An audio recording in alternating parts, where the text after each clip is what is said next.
Magandang umaga po at welcome po sa ating programa, My Morning Manna with Pastor Oji. Buksan po natin ang ating mga Biblia sa aklat po ng Isaiah chapter 53 verse 6. Ito po ang pagkasabi, "All we like sheep have gone astray.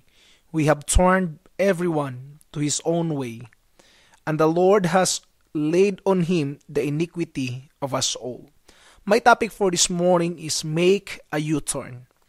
Di po ba pag nagkamali tayo sa dinadaanan natin, nag-U-turn agad tayo?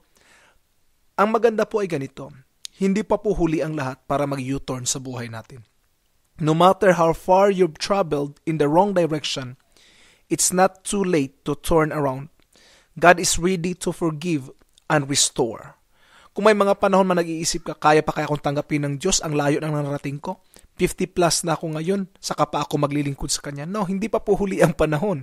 Mari sabihin nyo, 60 years old na po ako, pastor. Ngayon pa ako babalik sa Panginoon.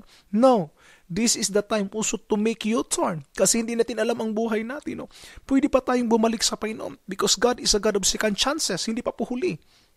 If you're headed down the wrong road, please make a U-turn. Wag po tayong maging wag po tayong magdalawang isip. Wag sanang ang pride manahan sa puso natin, no? No matter how far you run from God, He's only a prayer away. Maaring akalain natin ang layo ng Panginoon, but remember, He's just a prayer away. Kahit gaano pa tayo kalayo ng narating, He's just a prayer away.